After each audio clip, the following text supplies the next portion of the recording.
Hello everyone, welcome to study trick point. दोस्तों, आज से हम लोग हिंदी व्याकरण को शुरू करने जा रहे हैं, क्योंकि उत्पात सिपाही में आप सबको पता है कि पहला पेपर में भी क्या है, हिंदी है, और लैंग्वेज पेपर में भी हिंदी दिया गया है। अगर आप लोग दोनों ही पेपर में हिंदी लेते हैं तो उसमें मोस्ट इंपॉर्टेंट हो जाता है व्याकरण का सिलेबस, ठीक है। और अगर आप लोग कोई भी मान के चलिए लैंग्वेज पेपर में, ठीक है, जो दूसरा पेपर है उसमें अगर आप लोग कोई भी लैंग्वेज चुनते हैं तो उन सभी में दोस्तों व्याकरण आ ही रहा है, ठीक है। तो इसलिए व्याकरण का जो सिलेबस वो मोस्ट इंपॉर्टेंट जो होता है आपको एक अच्छा स्कोर करने के लिए, ठीक है। तो यहाँ से व्याकरण हम लोग आज से चैप्टर शुरू कर रहे हैं और वर्णमाला से हम लोग का पहला चैप्टर शुरू होने जा रहा है, ठीक है। तो इस प्रकार से हिंदी का जो भी क्लास है दोस्तों वो लगातार सुबह का दोस्तों 7 बजे, ठीक है, सुबह का हर रोज़ 7 बजे आपको एक एक चैप्टर हम लोग कवर कराते जाएंगे हिंदी का, ठीक है, व्याकरण से। तो यहाँ से आपका जो हिंदी व्याकरण है वो यहाँ पे सिलेबस खत्म हो जाएगा। लगभग दोस्तों 50% जो हिंदी का सिलेबस उसमें व्याकरण से 50% क्वेश्चन आपको देखने को मिलेंगे, ठीक है। तो मोस्ट इंपॉर्टेंट है ये। चलिए, तो ज़्यादा बात नहीं करेंगे, सीधे हम लोग यहाँ पे पॉइंट पे आते हैं, टॉपिक को शुरू करते हैं। इससे पहले दोस्तों एक लाइक कर दीजिएगा। इस वीडियो का लाइक का टारगेट है दोस्तों 5K, ठीक है। तो जल्दी से दोस्तों फटाफट एक लाइक कर दीजिए, ठीक है। चलिए, सबसे पहले वर्णमाला को समझते हैं कि वर्णमाला किसे कहते हैं, ठीक है। वर्णमाला का यहाँ पे जो डेफिनेशन है ये पूछा जाता है। तो वर्णमाला किसे कहते हैं दोस्तों? तो वर्णों के व्यवस्थित समूह को वर्णमाला कहते हैं। क्या है? वर्णों के व्यवस्थित समूह को वर्णमाला कहते हैं। वर्ण किसे कहते हैं दोस्तों? तो चाहे वो अ आ हो गया या फिर क ख ग घ हो गया, ये सभी क्या है दोस्तों, ये वर्ण है, ठीक है। तो कह रहा है कि वर्णों के व्यवस्थित समूह को क्या कहते हैं? वर्णमाला कहते हैं, ठीक है। समझ गए आप लोग?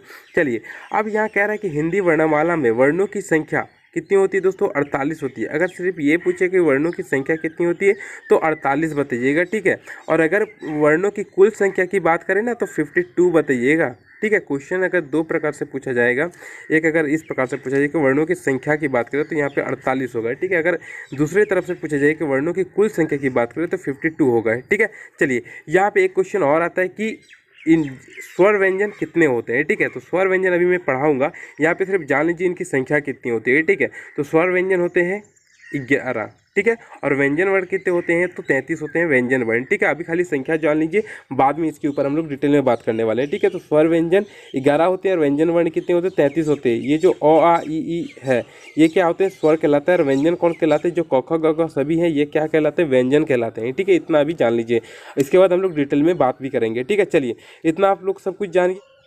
चलिए, यहाँ से दोस्तों अब हम लोग पार्ट 1 देखिए। जो वर्णमाला है इसे 3 पार्ट में दोस्तों हम लोग डिवाइड कर दिए हैं, तो चीज़ों को समझने में आपको आसानी होगा और ट्रिक के माध्यम से इससे संबंधित प्रश्नों को हल किस प्रकार से आप लोग करिएगा वो भी बताने वाला हूँ, ठीक है। तो सबसे पहले जानिए कि वर्णों के भेद कितने होते हैं। इसे लिख लीजिए, क्योंकि वर्णों के भेद कई बार पूछा है। तो वर्णों के कितने भेद होते हैं? 2 भेद होते हैं, ठीक है। अभी मैंने बताया कि कौन कौन से होते हैं। तो देखिए, एक होता है स्वर और एक होता है व्यंजन, ठीक है। वर्ण के 2 भेद होते हैं, एक स्वर और एक व्यंजन होता है। तो स्वर की संख्या 11, व्यंजन की संख्या 33 होती है, ठीक है। ये चीज़ ध्यान रखिएगा। अब यहाँ पे हम लोग डिटेल में पढ़ने वाले हैं कि स्वर वर्ण किसे कहते हैं, ठीक है। स्वर वर्ण किसे कहते हैं, तो यहाँ पे सबसे पहले स्वर वर्ण को देखेंगे और उसके बाद हम लोग व्यंजन वर्ण को डिटेल में देखने वाले, क्योंकि यहाँ से प्रश्न पूछा जाता है। तो सबसे पहले जान लीजिए कि स्वर्ण वर्ण कहते किसे हैं, ठीक है। तो स्वर्ण वर्ण किसे कहते हैं दोस्तों? देखिए, स्वतंत्र रूप से बोले जाने वर्ण। स्वतंत्र रूप से कौन से वर्ण बोले जाते हैं? तो यही अ आ ई उ। तो ये अ आ ई उ की संख्या कितनी है? 11 है, ठीक है। तो इसे ही दोस्तों पूछा जाता है, इसी की संख्या 11 है, ठीक है। और इसे ही क्या कहते हैं? कि इसे ही स्वर्ण वर्ण कहते हैं। इतना समझ में आ गया? चलिए, अब हम लोग आगे बढ़ते हैं, ठीक है। समझ में आ जाएगा तो आगे बढ़ते हैं। देखिए, यहाँ कह रहा है कि स्वर्ण वर्ण की संख्या कौन कौन सी। देखिए, स्वर्ण वर्ण ये आप लोग स्क्रीनशॉट ले लीजिए, इसे ही दोस्तों स्वर्ण वर्ण कहा जाता है, ठीक है। तो ध्यान में रखिएगा। चलिए, अब आगे बढ़ते हैं। स्वर्ण वर्ण के मुख्यतः कितने भेद होते हैं? देखिए, यहाँ पे स्वर्ण वर्ण के भी भेद पूछे जाते हैं। सबसे पहले वर्ण के भेद पूछा जाता है कि वर्ण के कितने भेद हैं। तो स्वर्ण वर्ण और व्यंजन वर्ण। अब हम लोग स्वर्ण वर्ण को पढ़ रहे हैं, तो यहाँ पे पूछा जाता है कि स्वर्ण वर्ण के भी कितने भेद होते हैं। तो इसके 3 भेद होते हैं। याद रखिएगा कि स्वर्ण वर्ण के कितने भेद होते हैं? तो 3 भेद होते हैं। कौन कौन से होते हैं? तो ह्रस्व वर्ण होते हैं, दीर्घ वर्ण होते हैं और एक प्लुत वर्ण होते हैं, ठीक है। एक कौन सा होता है? प्लुत वर्ण होते हैं। तो प्लुत वर्ण से बहुत ही कम क्वेश्चन पूछता है, अधिकतर पूछता है किससे? ह्रस्व वर्ण से और दीर्घ वर्ण से। तो ह्रस्व वर्ण कौन कौन से कहलाते हैं? तो वैसे वर्ण, यहाँ कहा रहा है कि वैसे वर्ण जिसके उच्चारण में कम समय लगता हो। तो कौन कौन से हैं? देखिए, अ बोलिएगा तो बहुत ही कम समय लगेगा, ई बोलिएगा, उ बोलिएगा तो बहुत कम समय लगेगा, ठीक है। इसे अगर किसी चीज़ में हम लोग लिखते हैं तो किस प्रकार से लिखते हैं? देखिए, इसे हम लोग लिखते हैं तो इस प्रकार से, इसकी मात्रा मान के चलिए ऊ लिख रहे हैं, तो ये ऊ इस प्रकार से होते हैं। और बड़ा वाला ऊ अगर होता है तो किस प्रकार से लिखते हैं? तो इसे इस प्रकार से लिखते हैं, ठीक है। चलिए ये चीज़ समझ में आ गया कि जिसके उच्चारण में कम समय लगता है, जैसे अ ई उ छोटा वाला, छोटा अ छोटा ई छोटा उ अगर उच्चारण करते हैं तो उसके जो उच्चारण है उसे कम समय लगता है, इसे ही ह्रस्व वर्ण कहते हैं। और दीर्घ वर्ण किसे कहते हैं, जिसके उच्चारण में अधिक समय लगता है, जस्ट इसका अपोजिट। ठीक है, जस्ट इसका अपोजिट कि जिसके उच्चारण में अधिक समय लगता है उसे क्या कहते हैं, दीर्घ वर्ण कहते हैं। जैसे कि आ, बड़ा वाला ई, बड़ा वाला उ, तो इसके उच्चारण में क्या होता है कि अधिक समय लगता है, इसे दीर्घ वर्ण कहते हैं। ठीक है। चलिए अब यहाँ पे एक चीज़ देखिए, प्लूत वर्ण के बारे में दिया है। तो प्लूत वर्ण से जनरली क्वेश्चन नहीं पूछा जाता है, इसका जो डेफिनेशन होता है ये वैसे होता है, देखिए कि वैसे वर्ण जिसके उच्चारण में अत्यंत ही अधिक समय लगता है। क्या है कि अत्यंत ही अधिक समय लगता है। अगर राम लिखा हुआ रहे तो प्लूत वर्ण के हिसाब से राम इस प्रकार से लिखा हुआ रहेगा, जिसके उच्चारण में बहुत ज़्यादा समय लगेगा। ठीक है, तो अगर प्लूत वर्ण से क्वेश्चन जनरल नहीं पूछता, अगर पूछेगा तो इसका उदाहरण भी देखने को मिलेगा। तो इस प्रकार से राम लिखा हुआ रहेगा, तो इसके उच्चारण में अधिक, तो इस प्रकार से दिखा देगा। अगर आप पूछेगा कि ये जो है कौन सा वर्ण है, तो यहाँ पे आप लोग देखिएगा कि इसे आप लोग टिक करिएगा प्लुत वर्ण में। ठीक है, तो इस प्रकार से लिखेगा, लेकिन यहाँ से प्रश्न कम पूछता है। चलिए आगे बढ़ते हैं। अब दोस्तों हम लोग पार्ट 2 में आ गए। ठीक है, जहाँ पे हम लोग पढ़ने वाले हैं क्या, व्यंजन वर्ण को। पार्ट 1 में क्या पढ़े दोस्तों हम लोग, स्वर्ण वर्ण। अब हम लोग पार्ट 2 में क्या पढ़ने वाले हैं, तो व्यंजन वर्ण को पढ़ने वाले हैं। तो व्यंजन वर्ण मोस्ट इंपॉर्टेंट है, क्योंकि यहाँ से बहुत ही ज़्यादा प्रश्न पूछा जाता है, ये VVI होता है। ठीक है, वर्णमाला में अगर सबसे ज़्यादा इंपॉर्टेंट कोई चीज़ है तो वो व्यंजन वर्ण है, जहाँ से सबसे ज़्यादा प्रश्न पूछे जाते हैं। देखिए व्यंजन वर्ण को किस प्रकार से याद रखिएगा, तो इसका डेफिनेशन सबसे पहले जान लीजिए क्या होता है इसका डेफिनेशन। तो वैसे वर्ण जो स्वर वर्ण की सहायता से बोले जाते हैं। ठीक है, यहाँ पे नौ नहीं होगा, वैसे वर्ण जो स्वर वर्णों की सहायता से बोले जाते हैं। तो स्वर्ण वर्ण अभी मैंने आपसे पढ़ाया कि अ आ इ ई जो भी होते हैं वो क्या स्वर्ण वर्ण है। अब इसकी सहायता से, यानी इन वर्णों की सहायता से जो भी हम लोग बोलते हैं उसे व्यंजन वर्ण कहते हैं। देखिए व्यंजन वर्ण, अब व्यंजन वर्णों की संख्या मैंने बताया कि 33 होती है। तो व्यंजन वर्ण कौन कौन से होते हैं यहाँ पे देख लीजिए। ये जो क ख ग घ सभी चीज़ें आप लोग यहाँ पे देख रहे हैं, ये सभी क्या है, ये व्यंजन वर्ण कहलाते हैं। ठीक है, ये क्या है, ये सभी व्यंजन वर्ण में आते हैं। तो इसे एकदम दिमाग में बैठा लीजिए और एकदम ध्यान से देख लीजिए कि ये सब क्या है, ये सब व्यंजन वर्ण है। ठीक है, चलिए अब यहाँ से दोस्तों हम लोग पढ़ते हैं व्यंजन के प्रकार के बारे में। ठीक है, देखिए स्वर व्यंजन के कितने प्रकार थे, अभी स्वर्ण वर्ण हम लोगों ने पढ़ा। तो स्वर्ण वर्ण के कितने प्रकार थे, 3 प्रकार थे। यहाँ पे व्यंजन वर्ण के भी कितने प्रकार थे दोस्तों, तो 3 प्रकार होते हैं। ठीक है, 3 प्रकार होते हैं। कौन कौन से होते हैं आगे पढ़ाते जाएंगे। सबसे पहले पहला जो प्रकार है देखिए स्पर्श व्यंजन। पहला क्या है, स्पर्श व्यंजन। इसकी संख्या कितनी होती है, तो 25 होती है। इसकी संख्या कितनी होती है, बार बार पूछा जाता है, 25 होती है। यहाँ पे देखिए 5 इसमें है, 5 5 5 और 5। ठीक है, इसमें 5 5 है, तो कितने हो गए टोटल, 25 होती है इसकी संख्या। अब इसे दोस्तों पूछा जाता है कि ये जो मान के चलिए आपने बोला कि द, तो द जो है हमारे मुंह के यहाँ पे आपने द बोला, तो ध्वनि हमारे शरीर में कहाँ से निकला है। ठीक है, ये पूछा जाता है। ठीक है, तो हमारे मुंह से किस भाग से ध्वनि का उच्चारण हुआ, यहाँ पे ये क्वेश्चन पूछा जाता है। तो यहाँ पे हम लोग बहुत ही आसान तरीके से दोस्तों इसे बता सकते हैं। किस प्रकार से, देखिए आप लोग को बेसिकली एक ट्रिक याद रखना है। कौन सा ट्रिक, तो ट्रिक नंबर है कचट तप और कतम दाऊ। क्या है, कचट तप और कतम दाऊ। कचट तप और कतम दाऊ से क्या याद होगा हमें, देखिए यहाँ पे देखिए कचट तप लिखा हुआ है। ठीक है, यहाँ से क्या है कि कचट तप लिखा, और कतम दाऊ यहाँ पे क त म है, तो कतम हो गया, और द और यहाँ पे है ओ, तो क्या होगा कतम दऊ। अब आपसे पूछ देगा, अगर सीधे पूछेगा कि थ जो है हमारे शरीर के किस भाग से निकला है, थ के सेंटर में क्या है, यहाँ पे देखिए ये कौन से वर्ग का है, तो वर्ग का है थ। तो आपको सीधे यहाँ पे आ जाना कि ये कहाँ से निकला है, दंत से निकला है। कहाँ से, दंत से निकला है। दो मतलब क्या हो गया, दंत हो गया। दो मतलब यहाँ से दंत है, ओ मतलब है ओष्ठ, और क मतलब क्या है, कंठ हो गया। तो मतलब क्या है, तालु हो गया। म मतलब क्या है, मूर्धन्य हो गया। ठीक है, यहाँ पे कतम दाऊ का फुल फॉर्म ये भी है कि क से कंठ हो गया, तो से तालु हो गया, म से मूर्धन्य हो गया, दो से दंत हो गया, और ओ से क्या हो गया, ओष्ठ हो गया। ठीक है, इस प्रकार से कचर तप से ये वर्ग है। कचर तप क्या है, वर्ग है। ये क वर्ग हो गया, चौ से क्या हो गया, चौ वर्ग हो गया, ट से क्या हो गया, ट वर्ग हो गया, तो से क्या हो गया, तो वर्ग, और प से प वर्ग हो गया। ये इस प्रकार से ये ट्रिक है। ठीक है, तो सीधे अगर आपसे पूछ देगा कि मान के चलिए पूछ दिया कि भ जो है, भ हमारे मुंह के किस भाग से इसका ध्वनि निकला है। ठीक है, कहाँ से ये ध्वनि निकला है भ, तो यहाँ पे जैसे हम लोग भ बोले तो कुछ ध्वनि निकला हमारे मुंह से, तो कहाँ से निकला, तो ये निकला है दोस्तों, जैसे ही आप लोग कचट तप लिखिएगा। ठीक है, एक जगह लिखिए। ठीक है, सीधा तरीके से आप लोग लिखिए कचट तप। ठीक है, यहाँ पे लिख के दिखाते हैं, क च ट आ त और प हो गया। ठीक है, और इधर हो गया कतम दऊ, क त म, कतम यहाँ पे हो गया दऊ। ठीक है, अब आपसे पूछ देगा कि जो मान के चलिए पूछ दिया कि जौ किस वर्ग का है जो, तो ये चौ वर्ग का है। तो ये कहाँ से निकलेगा दोस्तों, सीधे बोल देना है कि तालु से निकलेगा। अब मान के चलिए आपसे पूछ दिया कि फौ फौ पूछ दिया, तो फौ कहाँ पे आता है, पो वर्ग का है। फौ किस वर्ग का है, पो वर्ग का है।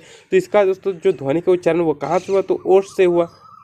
इस प्रकार से दोस्तों चीज़ों को समझना है, ठीक है। ट है तो अगर मान के दिया ट ठ द, ट ठ ढ, इस प्रकार से अगर तो ड पूछ दिया कि ड जो है ये इसका ध्वनि दोस्तों हमारी मुंह से कहाँ पे किस भाग से निकला है, ठीक है। ये ध्वनि का उच्चारण कहाँ से हुआ है, तो मूर्धन्य से हुआ है। इस प्रकार से चीज़ों को एकदम क्लियर रखना है, ठीक है। और उसके बाद जो यहाँ पे देखिए कि ह है, ठीक है। एक ह कहाँ से निकलता है, ये ध्वनि अगर हम लोग ह बोलते हैं तो ये कहाँ से निकलता है दोस्तों, कंठ से निकलता है। ये जो है सौ है, ठीक है। तालिवश्य कहाँ से निकलता है, तो ये तालु से निकलता है, ठीक है। इसके बाद देखिए मूर्धन्य कहाँ से निकलता है, तो ट वर्ग से। ये कहाँ से निकलता है, तो मूर्धन्य निकलता है। और यहाँ पे श अगर हम लोग सिंपली दंत स है तो ये अगर बोलते हैं तो कहाँ से, ये दंत से निकलता है, दंत स, ठीक है। चलिए ये चीज़ें क्लियर होगी यहाँ पे कि हाँ। उसके बाद तीनों सौ को इस प्रकार से बैठा दीजिएगा, सबसे पहले तालिवेश, फिर मूर्धन्य, उसके बाद दंतस्थ, ठीक है। तो इन चीज़ों को इस प्रकार से बैठा दीजिएगा, हो जाएगा। यहाँ पे अगर जब क्वेश्चन करिएगा तो ये चीज़ और अच्छे से समझ में आएगा, ठीक है। सिर्फ कचटता पर कथम दाव को मैंने जिस प्रकार से लिखने के लिए कहा, सीधा इस प्रकार से, तो दोनों को इस प्रकार से लिखिएगा, ठीक है। चलिए आगे बढ़ते हैं। अब आते हैं दोस्तों, जो व्यंजन वर्ण है उसका दूसरा प्रकार कौन सा है, तो अंतस्थ व्यंजन। क्या है, अंतस्थ व्यंजन। तो अंतस्थ व्यंजन यहाँ पे कौन कौन से हैं, तो चार इसमें आते हैं। अंतस्थ व्यंजन क्या है, इसकी संख्या चार होती है, ठीक है। तो कौन कौन से, य र ल व, कौन सा है अंतस्थ व्यंजन, य र ल व। यानी कि किस प्रकार से याद रखेंगे, यार लव करो। यार क्या है यहाँ पे, लव, यार लव, इसे भी याद रख सकते हैं, यार लव या फिर यार लव करो। इस प्रकार से अंतस्थ व्यंजन की याद रखिए। इसमें चार व्यंजन ही आते हैं मात्र, कौन सा, य र ल और वो, ठीक है। चलिए आगे बढ़ते हैं। अंतस्थ व्यंजन हो गया, यहाँ से ज़्यादा क्वेश्चन नहीं पूछते हैं। उष्ण व्यंजन सीधे पूछता है कि निम्न में से कौन सा उष्ण व्यंजन है। तो सिर्फ आपको इसमें ध्यान रखना कि उष्ण व्यंजन किसे किसे कहते हैं। तो इसमें एक ह आ जाएगा उष्ण व्यंजन में, और तीनों में क्या है, तीनों सौ इसी में आ जाएगा उष्ण व्यंजन में। इसे उष्ण व्यंजन क्यों नाम रखा गया, क्योंकि इनके उच्चारण में हमारे मुँह से हल्का सा उष्ण निकलता है, ठीक है। हल्का सा गर्मी निकलता है, उष्ण निकलता है, जिस कारण इसका नाम क्या पड़ा दोस्तों, उष्ण, ठीक है। उष्ण पढ़ा है।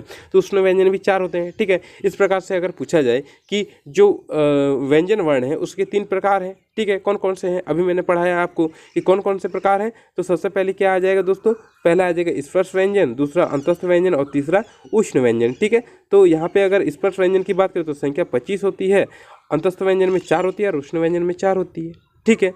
तो आसानी के साथ दोस्तों आप लोग इसे याद रखते हैं, ट्रिक के माध्यम से भी याद रख सकते हैं, हंसी, या फिर इसको याद रख सकते हैं यर लव, ठीक है। तो इस प्रकार से ट्रिक के माध्यम से याद रख सकते हैं। अब आगे देखते हैं कि नासिक वर्ण, कभी कभी पूछते हैं कि नासिक वर्ण कौन से कहलाते हैं, नासिक वर्ण कौन से होते हैं। तो जैसे कि आप लोग क ख ग घ पढ़ते हैं, ठीक है। तो जैसे यहाँ पे देखिए, सीधे उदाहरण पे लेके चलते हैं, देखिए यहाँ पे, तो ये जो अंत वाला है, ठीक है, किसी भी वर्ग का ये जो अंत वाला चीज़ है यहाँ पे इस प्रकार से होगा, ठीक है। ये है, ठीक है। तो यहाँ पे ये जो अंत वाला है, ठीक है, कोई भी वर्ण का जो अंतिम वर्ण रहता है वो नासिक वर्ण कहलाता है। किसी भी वर्ण के जो यहाँ पे देख क वर्ग है, ये जो वर्ग का किसी भी वर्ग का अंतिम जो वर्ण होता है वो क्या होता है, नासिक वर्ण कहलाते हैं, ठीक है। तो नासिक वर्ण कितने होते हैं, 5 होते हैं, आप सबको पता होगा, ठीक है। नासिक वर्ण कितने होते हैं, तो 5 होते हैं, ठीक है, याद रखिएगा। अब देखिए दंतमूल, कभी कभी पूछा जाता है कि दंतमूल जो है वो कौन से कहलाते हैं। तो ये र और ल को क्या बोलते हैं, कि दंतमूल बोलते हैं। क्यों बोलते हैं, जैसे कि र का आप लोग उच्चारण करके देखिए तो जो दांत है हमारे उसके नीचे वाला भाग में जाके हमारा जीभ सटता है, जिसके कारण जो है इसको दंतमूल कहा जाता है। द और र अगर र और ल बोलिएगा तो हमारे जो ऊपर के दांत है उसका जो नीचे वाला भाग है दांत का, वहाँ पे जाके हमारा जीभ टकराता है, जिसके कारण इसे दंतमूल कहा जाता है, यानी कि दंत के नीचे वाला भाग दंतमूल, ठीक है। अब देखिए दंत प्लस ओठ से कौन सा उच्चारण होता है, वो, अगर वो हम लोग उच्चारण करेंगे तो इसका उच्चारण कहाँ से हो रहा है, तो दंत प्लस ओठ, यानी कि आप लोग वो बोल के देखिए तो हमारा जो नीचे का दांत है और नीचे का जो होंठ है वो आपस में सटते हैं, वो। तो इसके कारण दोस्तों इसका जो अगर पूछता है कि ये ध्वनि कहाँ से निकला है तो दंत प्लस ओठ, इसका सही उत्तर क्या होगा, दंत प्लस ओठ, ठीक है। चलिए इतना समझ में आ गया। अब दोस्तों हम लोग यहाँ पे एक चीज़ और देखते हैं। देखिए कभी कभी क्वेश्चन जो है पूछा जाता है कि घोष वर्ण और अघोष वर्ण, ठीक है, घोष और सघोष और अघोष वर्ण पूछा जाता है। ठीक है, सघोष और अघोष वर्ण के बारे में पूछा जाता है। तो यहाँ पे कंपन के आधार पर, ठीक है, या फिर घोषत्व के आधार पर व्यंजन दो प्रकार के होते हैं। ठीक है, अगर पूछता है कि व्यंजन वर्ण घोषत्व के आधार पर पूछा जाए या फिर कंपन के आधार पर पूछा जाए, तो वो दो प्रकार के होते हैं। ठीक है, कौन कौन से होते हैं? एक अघोष होते हैं, एक सघोष होते हैं। कौन सा? एक अघोष होते हैं और एक सघोष होते हैं। ठीक है, यहाँ से प्रश्न पूछा जाता है, याद रखिएगा। अघोष हमेशा याद रखिएगा 1 2, हमेशा क्या रखिएगा याद? 1 2। और सघोष 3 4 5। क्या है? 3 4 5 को क्या कहा जाता है? सघोष। यहाँ पे कंफ्यूज हो जाते हैं, यहाँ पे एक अल्प प्राण और महाप्राण भी आते हैं, जिसके कारण दोस्तों कंफ्यूज हो जाते हैं। तो उस चीज़ को भी मैं अभी नीचे बताने वाला हूँ। ठीक है, आगे बताने वाला हूँ वीडियो में। यहाँ पे देख लीजिए, अघोष क्या होता है? 1 और 2। अ से सीधे याद रखिएगा 1 और 2, और स से 3 4 5। ठीक है, चलिए इसे और अच्छे से समझते हैं। यहाँ पे उदाहरण के माध्यम से देखिए, अगर आपसे पूछा जाए कि निम्न में से कौन सा अघोष है और कौन सा सघोष है, तो अघोष व्यंजन कौन से हैं? तो 1 और 2 ये क्या है? ये अघोष है। ये जो आप देख रहे हैं, ये जो क वर्ग है, तो क का क और ख, च और छ, ट और ठ, तो और ध, तो थ, प फ, ये क्या है दोस्तों? ये अघोष कहलाते हैं। ये क्या है? ये अघोष कहलाते हैं। ठीक है, और ये सघोष कहलाते हैं। यहाँ पे जितने भी आप लोग देख रहे हैं, ठीक है, तो ये सघोष कहलाते हैं। तीसरा, चौथा और पांचवा वर्ण। ठीक है, ये तीसरा वर्ण है, ये चौथा वर्ण है और पांचवा वर्ण है। ये सभी क्या है? ये देखिए, ये जो जितने भी आप लोग देख रहे हैं, ये क्या है? ये सघोष, ये है, सघोष है। ठीक है, तो यहाँ पे ये चीज़ क्लियर रखिएगा, अघोष व्यंजन और सघोष व्यंजन। क्लियर हो गया आपको कि कौन किसको सघोष व्यंजन बोलते हैं और किसको अघोष व्यंजन कहते हैं। ठीक है, ये चीज़ क्लियर रखिएगा, दिमाग में बैठा लीजिए। अब दोस्तों कभी कभी पूछता है कि प्राणत्व के आधार पर अगर व्यंजन पूछेगी कितने प्रकार के होते हैं, तो प्राणत्व के आधार पर भी 2 प्रकार के होते हैं। ठीक है, कौन कौन से? तो अल्प प्राण और महाप्राण। क्या होते हैं? अल्प प्राण और महाप्राण। तो अल्प प्राण और महाप्राण में क्या अंतर? महाप्राण मतलब ये बहुत बड़ा, 2 और 4। ठीक है, जो सम संख्या होती है उसे महाप्राण कहा जाता है, और जो यहाँ पे देखिए सम संख्या और विषम संख्या जो होती है उसे अल्प प्राण कहा जाता है। तो अल्प प्राण कितने हैं? 1 3 और 5। ठीक है, 1 3 और 5 क्या है? ये अल्प प्राण है। और महाप्राण क्या है? 2 और 4 को महाप्राण कहा जाता है। ठीक है, चलिए उदाहरण के माध्यम से समझते हैं। यहाँ पे देखिए, यहाँ पे दिया गया है, तो अगर यहाँ पे प्राणत्व के आधार पे पूछा जाए, तो प्राणत्व के आधार पे अल्प प्राण कौन से हो जाएंगे? तो एक हो जाएगा ये, एक हो जाएगा ये, और एक हो जाएगा ये। तो इस वर्ग का पूरा, इस वर्ग का पूरा, ठीक है, और इस वर्ग का पूरा, ये सब क्या हो जाएगा दोस्तों? ये अल्प प्राण में आते हैं।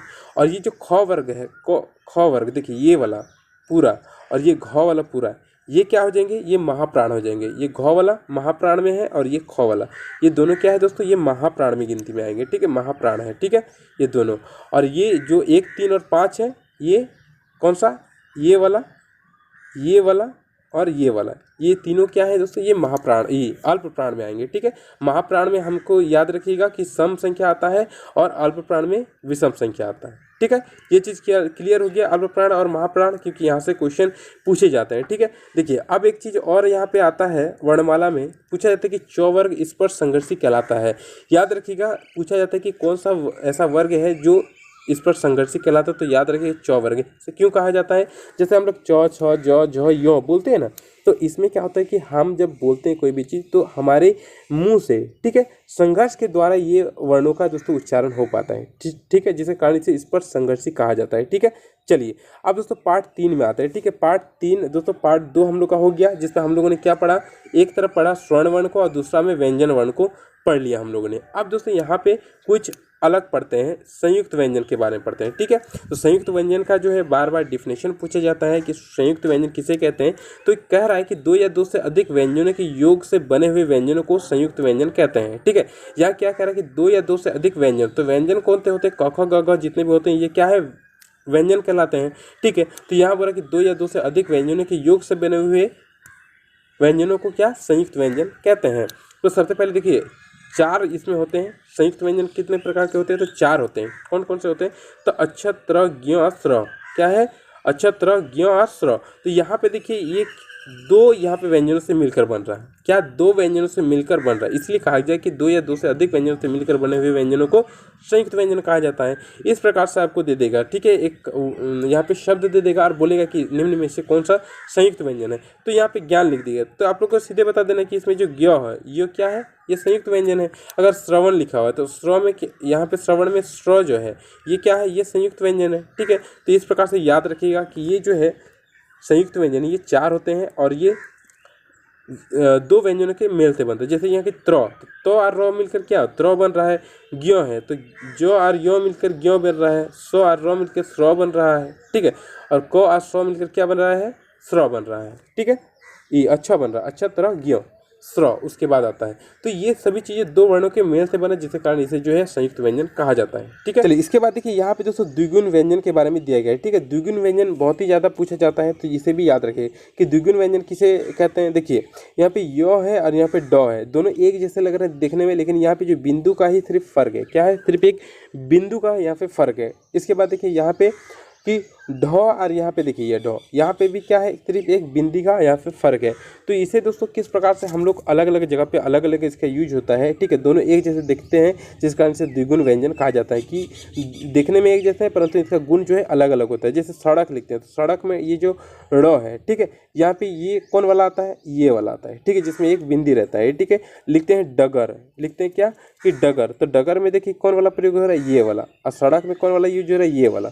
तो दोनों का जगह और गुण के अनुसार अलग अलग प्रयोग है। लिखते हैं ढक्कन, तो ढक्कन में कौन सा, ये वाला यूज होता है ढ। और पड़ में कौन वाला यूज होता है, तो ड़ ई वाला यूज होता है। दोनों देखने में भले एक जैसे हैं लेकिन यूज अलग अलग है, ठीक है। अलग अलग जगह पे अलग अलग गुण के अनुसार इनका यूज है, ठीक है। तो द्विगुण व्यंजन जो है ये समझ में आ गया आपको। चलिए अब फिर से आगे बढ़ते हैं। देखिए पूछा जाता है कि आयोग व वर्ण कौन कौन से हैं, तो अ और अंग, ठीक है। ये जो अ है और ये दोनों क्या है, ये आयोग वाह कहलाते हैं, याद रखिएगा, ठीक है। आगत व्यंजन भी कभी कभी पूछा जाता है। आगत व्यंजन कौन सा, जो और फ को आगत व्यंजन कहते हैं, ठीक है। ये इस प्रकार से रहेंगे, ठीक है। आगत व्यंजन कौन से, जो और फ को आगत व्यंजन कहा जाता है। दिमाग में बैठा लीजिए, ये सब चीज़ें इंपॉर्टेंट है, ठीक है।